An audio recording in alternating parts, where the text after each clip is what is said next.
La paz del Señor, mis amados hermanos, que el Señor les bendiga grandemente. Estamos felices, contentos de poder una semana más estar junto a ustedes para compartir este estudio de biografías de grandes hombres de la fe moderno. Amén.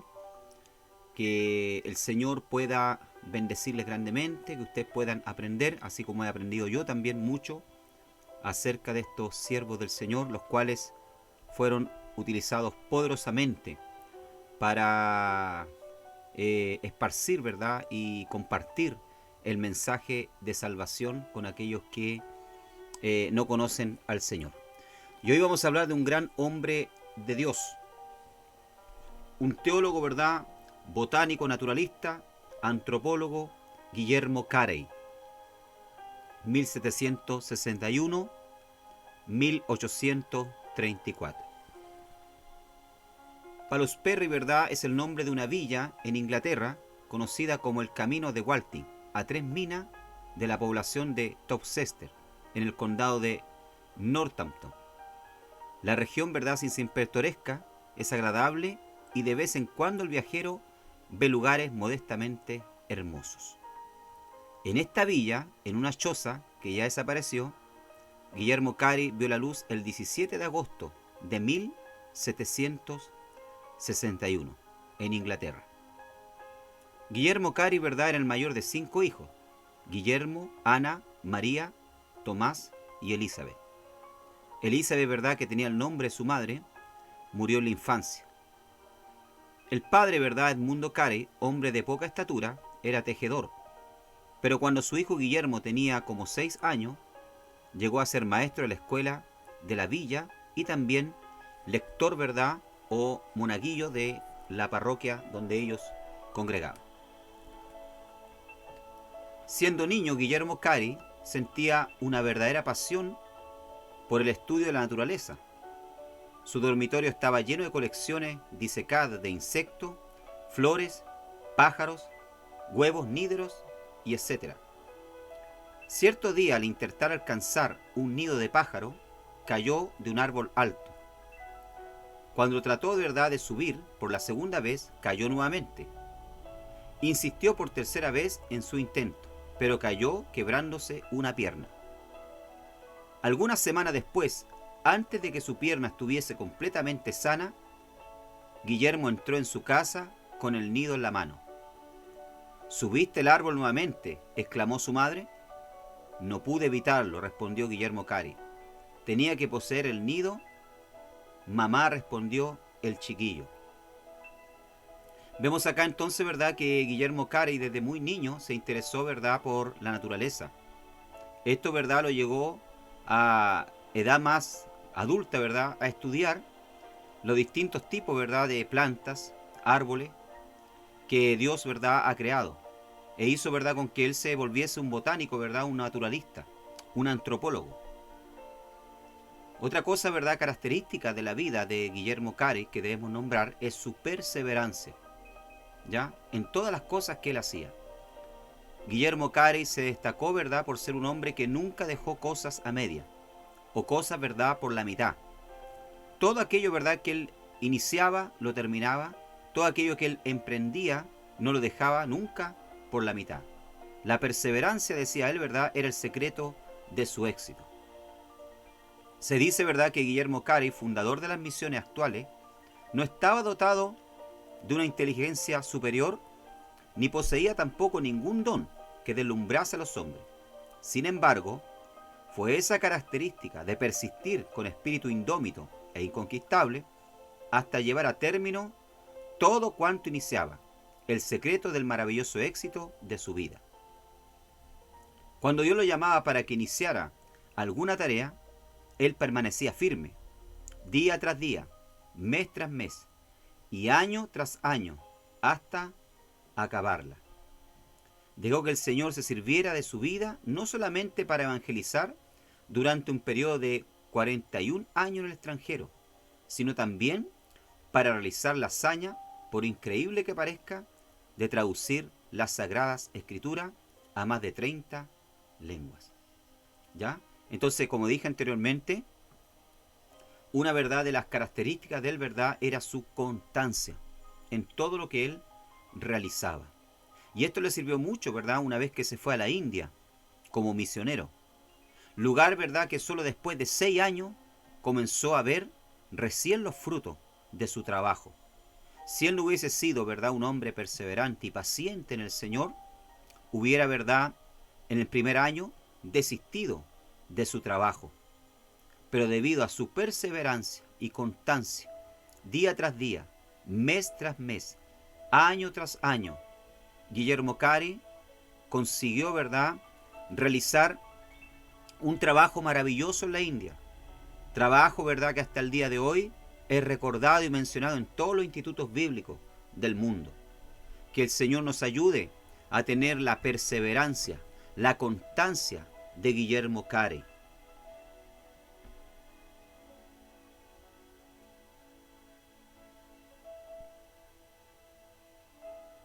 Como dijimos anteriormente, ¿verdad? Guillermo Cary estuvo 41 años en el extranjero, en la India. Y también, ¿verdad? Debido a su perseverancia y constancia, ¿verdad? Consiguió traducir, ¿verdad? Las escrituras a más de 30 lenguas en aquel país. El abuelo y el padre del pequeño Guillermo eran respectivamente profesor y sacristán de la iglesia anglicana de la parroquia. De esa manera el hijo aprendió lo poco que el padre podía enseñarle. Pero no satisfecho con eso, Guillermo Cary continuó sus estudios sin maestro. A los 12 años, adquirió un ejemplar del vocabulario latino, por Dichet, que Guillermo se aprendió de memoria. A los 14 años, se inició en el oficio como aprendiz de zapatero. En la tienda encontró algunos libros, de los cuales se aprovechó para estudiar. De esa manera, inició el estudio del griego. Fue en ese tiempo que llegó a reconocer que era un pecador perdido y comenzó a examinar cuidadosamente las escrituras. Vemos entonces que a temprana edad, ¿verdad? Guillermo Cary tiene una experiencia con el Señor. A temprana edad, ¿verdad? Cristo entra en su corazón. Poco después de su conversión, a los 18 años de edad, predicó, ¿verdad?, su primer sermón. Al verificar que el bautismo por inmersión es bíblico y apostólico, dejó la denominación a que pertenecía. Tomaba prestados libros para estudiar y a pesar, ¿verdad?, de vivir pobremente, adquirió algunos libros usados. Uno de sus métodos para aumentar el conocimiento de otras lenguas consistía en leer diariamente la Biblia en latín, en griego y en hebreo. Podemos ver, ¿verdad?, que Guillermo Cary entonces era un siervo del Señor, ¿verdad?, con facilidad para poder aprender otros idiomas. Pues como dijimos anteriormente, ¿verdad?, consiguió traducir el Nuevo Testamento y la Biblia a varios idiomas en la India, que se hablaban, ¿verdad?, en la época. Tradujo la Biblia, ¿verdad?, al bengalí, al sánscrito, ¿ya?, y a otras lenguas. A los 20 años de edad se casó.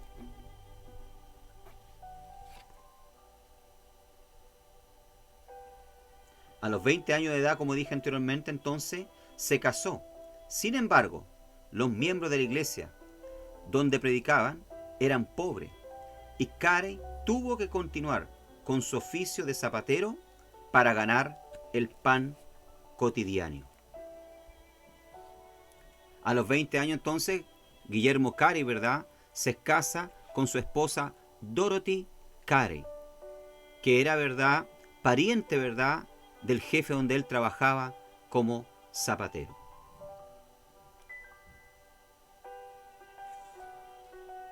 Bueno, mucho se ha criticado, ¿verdad?, a Guillermo Cary, y se ha dicho, ¿verdad?, que su esposa padeció mucho por culpa, ¿verdad?, de él.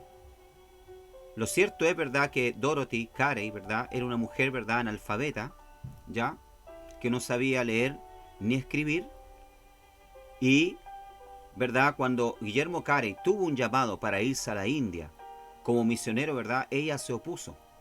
pues, ¿verdad?, cuenta la historia que sentía temor de no acostumbrarse en aquel país. Ella quería quedarse, ¿verdad?, en la comodidad de su país y de su casa. Cuando Cary, ¿verdad?, anunció a su esposa Dorothy que sentía el llamado de llevar el evangelio a la India, ella no compartía, ¿verdad?, el mismo entusiasmo. Ella estaba embarazada y contaba con otros niños pequeños más. Desde su inicio, ¿verdad?, mostró inseguridad y llegó a la conclusión de que sería imprudente ir a la India, un mundo absolutamente desconocido, ¿verdad?, para la familia. Ella no compartía la visión de su marido y sus muchos logros en misión, ¿verdad?, lingüística, imprenta, periodismo y reforma social que alcanzó Guillermo Cary, ensobrecieron sus propias luchas con la pobreza, la crianza de los hijos, el calor, los mosquitos, su brote de disentería crónica y los frecuentes trastornos cuando se mudaban de casa. Todo lo que William Cary pudo lograr solo fue posible si podía dejar la responsabilidad doméstica a su esposa, pero ella pagó un alto precio. Al ir a la India ella, ¿verdad?, y aceptar ya a regañadientes acompañarlo, ¿verdad?, la verdad es que Dorothy, ¿verdad?, Cary fue muy poco lo que pudo hacer en Calcuta, ¿verdad?, o en los diferentes lugares donde ellos estuvieron allá en la India. Pues ella enfermó, ¿verdad?, se trastornó mentalmente, tenía ilusiones, ¿verdad?, de que Guillermo Cary, ya, visiones, ¿verdad?, de que Guillermo Cary lo engañaba, cosa que no era verdad, y finalmente, ¿verdad?, falleció. El hecho de que el señor Oid, su patrón, exhibiese, ¿verdad?, en la tienda un par de zapatos fabricados por Guillermo Cary muestra que era una buena prueba de la habilidad del muchacho. Fue durante el tiempo que enseñaba geografía en Moulton que Cary leyó el libro titulado Los viajes del capitán Cook, y Dios le habló a su alma acerca del estado abyecto de los paganos que vivían sin el evangelio.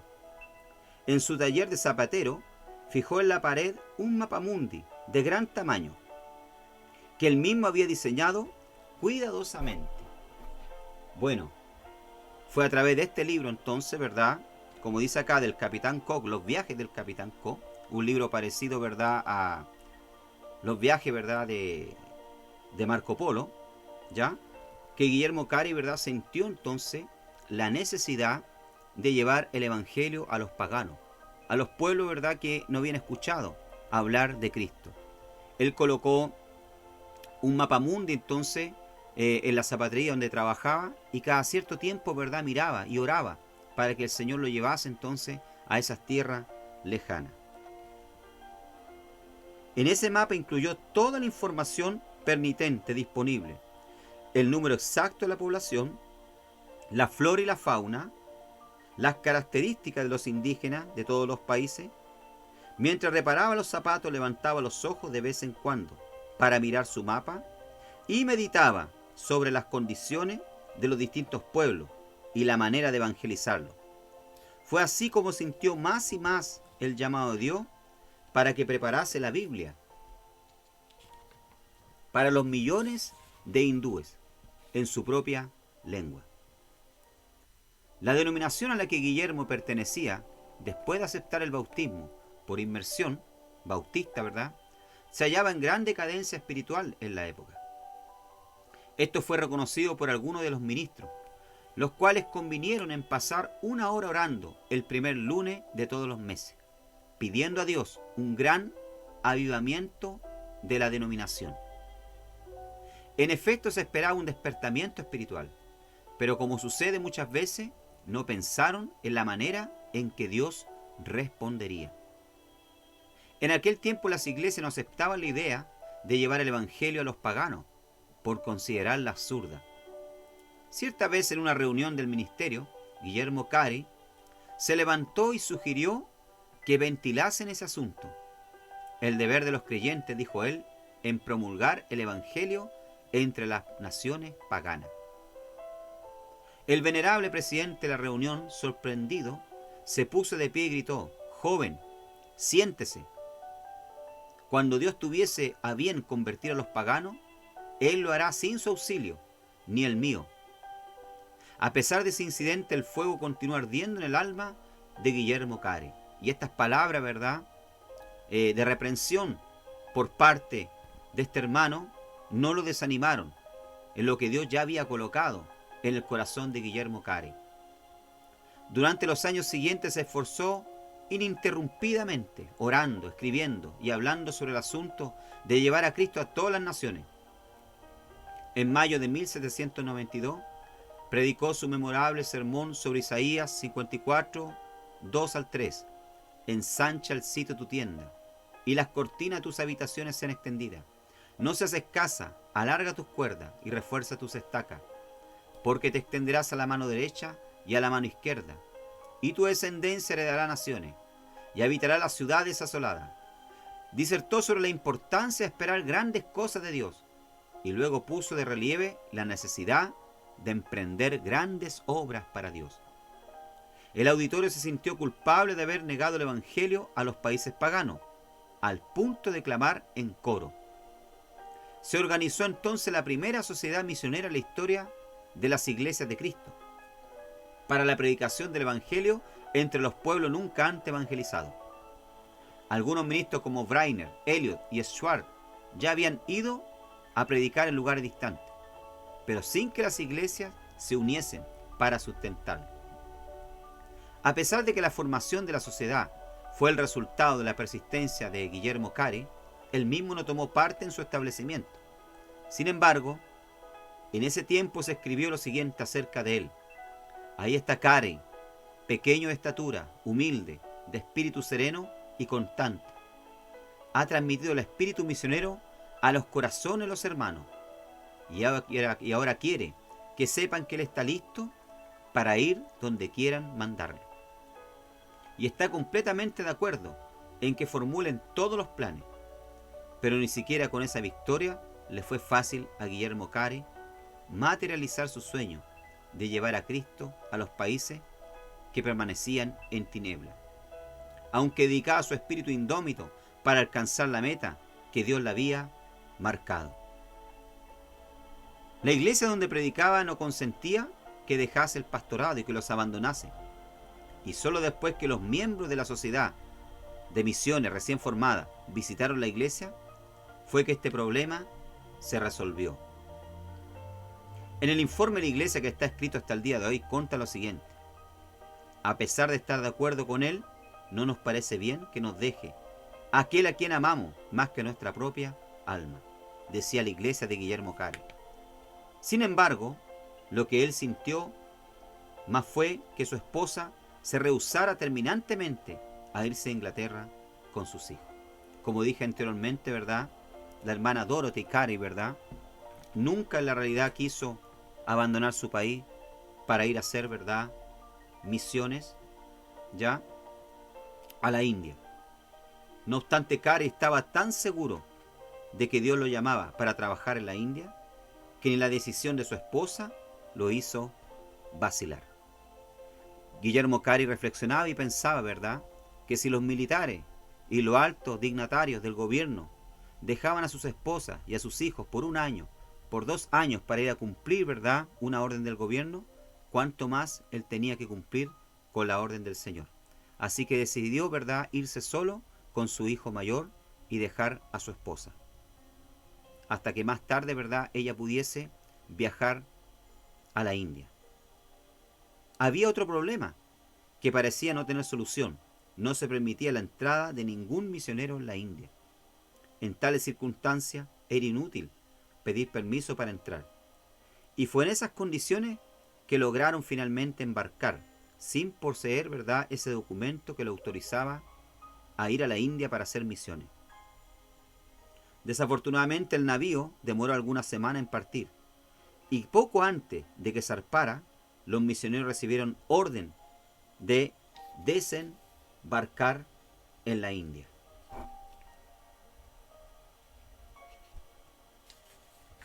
Finalmente entonces Guillermo Cary, ¿verdad?, viaja a la India en 1793. A pesar de tantos contratiempos, la sociedad misionera continuó confiando en Dios. Lograron obtener dinero y compraron un pasaje para la India en un navío dinamarqués. Una vez más Cary le rogó a su querida esposa que lo acompañase, pero ella persistió en su negativa. Y nuestro héroe, al despedirse de ella, le dijo: si yo poseyese el mundo entero, lo daría alegremente, todo por el privilegio de llevarte a ti y a nuestros queridos hijos conmigo. Pero el sentido de mi deber sobrepasa cualquier otra consideración.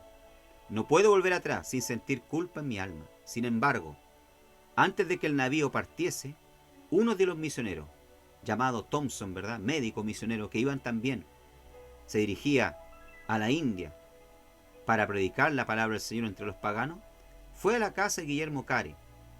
Muy grande fue la sorpresa y el regocijo de todo al saber que ese misionero Thompson lograra convencer a la esposa de Carey para que acompañase a su marido a la India. Dios conmovió el corazón del comandante del navío para que la llevase también a ella en compañía de los hijos sin cobrarle el pasaje. Por supuesto, el viaje a vela no era tan cómodo como en los vapores modernos.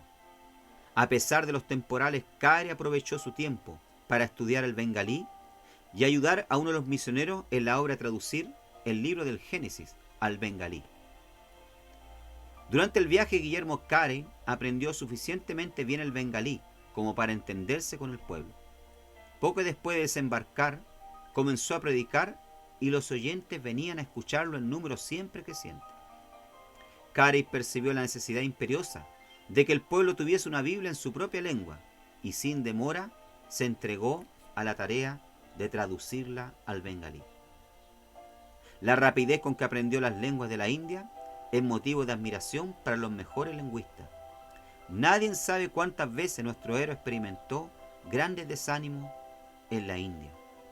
Su esposa no tenía ningún interés en los esfuerzos de su marido y finalmente, ¿verdad?, enloqueció.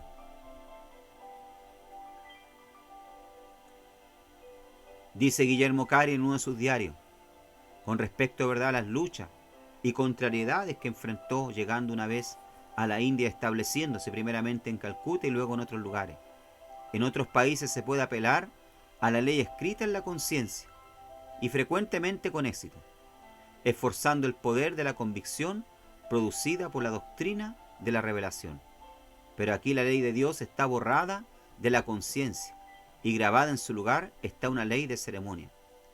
Aquí la multitud cree que el río Gange, ¿verdad?, río que cruza, ¿verdad?, la India, y que para los indios, ¿verdad?, hindú, ¿verdad?, es sagrada, un río sagrado, ¿verdad?, puede limpiar de la iniquidad. ¿Qué necesidad, pues, tiene de la sangre de Cristo? Aquí los brahmanes afirman sin sonrojarse que Dios es el autor del pecado y que el mundo no es más que su circo, de modo que ya no se teme el pecado. Podemos ver entonces, ¿verdad?, las luchas, las dificultades que enfrentó Guillermo Carey al llegar a la India. Durante 6 años, ¿verdad?, no dio fruto.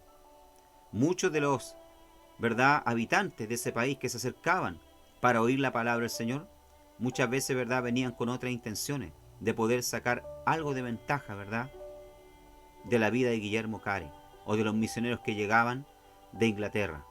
Por lo tanto, ¿verdad?, muchas veces hacía difícil saber, ¿verdad?, si realmente la persona se acercaba para buscar a Dios o por los panes y los peces. Otra dificultad, ¿verdad?, que encontró Guillermo Carey allá y los misioneros que estaban en la base misionera era que la India, ¿verdad?, es un país que tiene millones de dioses, dividida, ¿verdad?, una sociedad por castas, diferentes tipos de castas.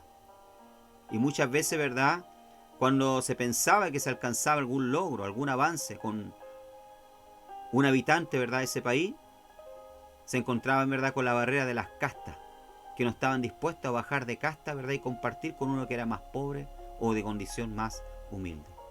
Esto entorpecía grandemente, ¿verdad?, el trabajo misionero. Cuenta la historia, ¿verdad?, que una oportunidad Guillermo Carey, fuera de enfrentar luchas espirituales y de índole, ¿verdad?, de cultura del pueblo, cultural, en una oportunidad, ¿verdad?, él venía del trabajo y cuando venía, ¿verdad?, de Calcuta, del trabajo hacia su casa, se encontró con una ceremonia. Preguntó qué era aquello, ¿verdad?, y le decían, ¿verdad?, que era la ceremonia en que la esposa de un hindú que había muerto, ¿verdad?, se iba a sacrificar junto con él iba a ser quemada. Guillermo Cary, ¿verdad?, en vano trató de gritar, ¿verdad?, y de impedir aquel sacrilegio, ¿verdad?, aquella blasfema en contra de Dios. Se acercó a aquella viuda y le preguntó, ¿verdad?, que por qué ella hacía eso. Y él le dijo, ¿verdad?, que era costumbre en aquella época que cuando el esposo, ¿verdad?, moría, ella tenía que morir junto con él para acompañarlo en la otra vida. En vano, ¿verdad?, Guillermo Cary trató de tener esa ceremonia. La viuda se recostó al lado del muerto, la llenaron, ¿verdad?, de ramas y luego la quemaron para que muriera junto con él.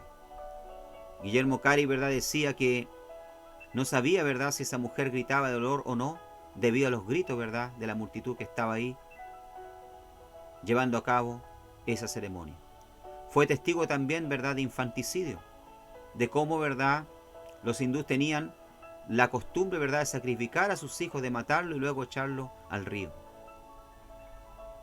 Todas estas dificultades, ¿verdad?, las tuvo que enfrentar durante 6 años, para luego, después de 6 años, ¿verdad?, ver el primer fruto entonces de su trabajo, el primer hindú, ¿verdad?, convertido a Cristo. La mayor parte de los ingleses con quienes Cary tuvo contacto lo creían, ¿verdad?, loco. Durante casi 2 años no le llegó ninguna carta de Inglaterra. Muchas veces Cary y su familia carecieron de dinero y de alimentos para sustentar a su familia. El misionero, ¿verdad?, se volvió labrador y trabajó como obrero en una fábrica de añil, de pintura. Durante más de 30 años Cary fue profesor de lengua oriental en el colegio de Fort William. Fundó también el colegio Serampore para enseñar a los obreros. Bajo su dirección el colegio prosperó y desempeñó un gran papel en la evangelización del país. Al llegar a la India, Cary continuó los estudios que habían comenzado cuando era niño. No solamente fundó la Sociedad de Agricultura y Horticultura, sino que también creó uno de los mejores jardines botánicos. Escribió y publicó el Hortus Bengalensis, el libro Flora Indica, otra de sus obras. Fue considerada una obra maestra por muchos años. No se debe pensar, sin embargo, que para Guillermo Cary la horticultura era solo una distracción. Pasó también mucho tiempo enseñando en la escuela de niños pobres, pero sobre todo siempre ardía en su corazón el deseo de llevar adelante la obra de ganar almas. Cuando uno, ¿verdad?, de sus hijos comenzó a predicar, Cary escribió: mi hijo Félix respondió al llamado de predicar el Evangelio. Años más tarde, ¿verdad?, cuando ese mismo hijo aceptó el cargo de embajador de Gran Bretaña en Siam, el padre Guillermo Cary, desilusionado y angustiado, escribió a un amigo: Félix se empequeñeció hasta volverse un embajador, ¿verdad?, de Gran Bretaña, dejando, ¿verdad?, su más grande, ¿verdad?, y alto llamado que Cristo un día le hizo, predicar el Evangelio. Cuenta la historia, ¿verdad?, que su hijo Félix, ¿verdad?, no alcanzó a desenvolver este encargo, ¿verdad?, de Gran Bretaña. Durante el viaje, el barco, ¿verdad?, sufrió un naufragio y su esposa joven, ¿verdad?, y sus hijos fallecieron ahogados. Solamente quedó vivo él. Durante los 41 años que Cary pasó en la India, no visitó Inglaterra. Hablaba con fluidez más de 30 lenguas de la India.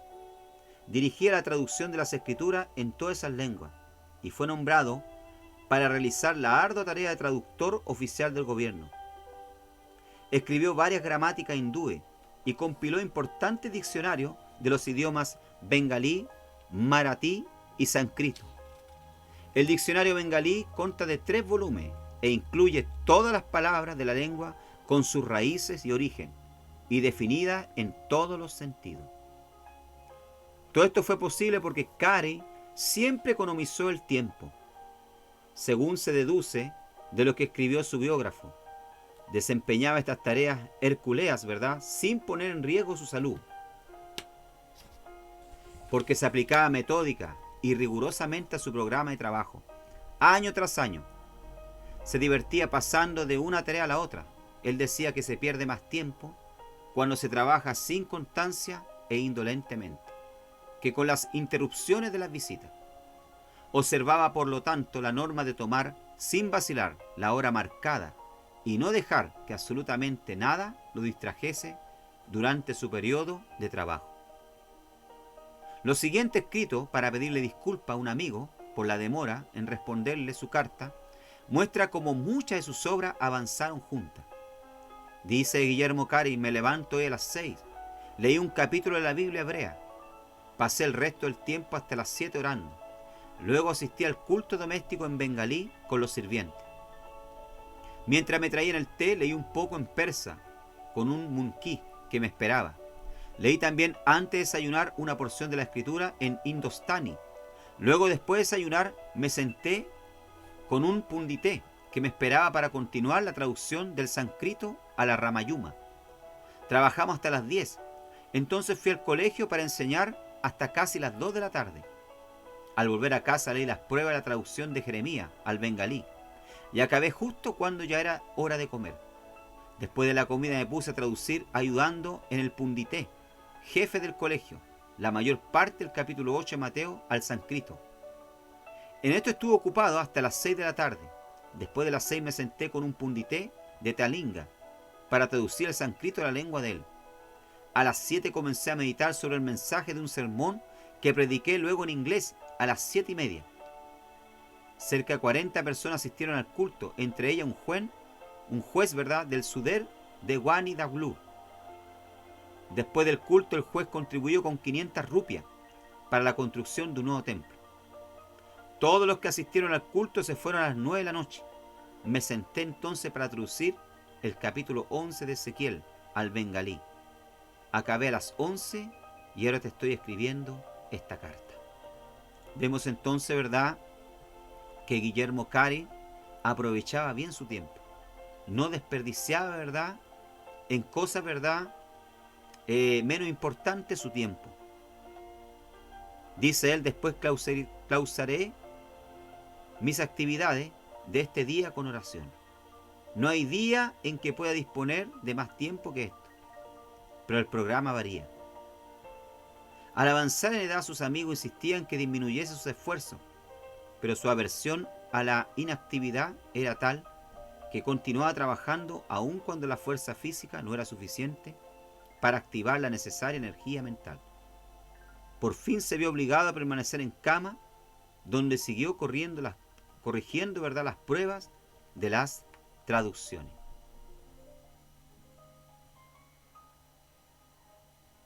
Guillermo Cary, ¿verdad?, el humilde zapatero, tradujo libros y el Nuevo Testamento a varias lenguas de la India.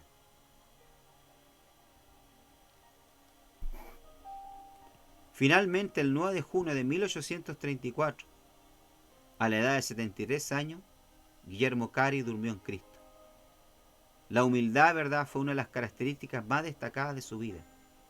Se cuenta que estando en el pináculo de su fama, oyó a cierto oficial inglés preguntar cínicamente, irónicamente: ¿el gran doctor Cary no era zapatero? Cary, al oír casualmente la pregunta, respondió: no, mi amigo, era apenas un remendón de zapato. Cuando Guillermo Cary llegó a la India, los ingleses le negaron el permiso para desembarcar. Al morir, sin embargo, el gobierno ordenó que se izasen las banderas media asta para honrar la memoria de un héroe que había hecho más por la India que todos los generales británicos. Se calcula que Cary tradujo la Biblia para la tercera parte de los habitantes del mundo. Así escribió uno de los sucesores, el misionero Wenger.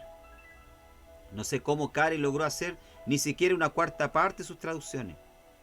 Hace como 20 años, en 1855, que algunos misioneros, al presentar el Evangelio en Afganistán, país del Asia Central, encontraron que la única versión que ese pueblo entendía era la Pustó, hecha en Sarampore por Guillermo Cary. El cuerpo de Guillermo Cary descansa, pero su obra continúa siendo una bendición para una gran parte del mundo.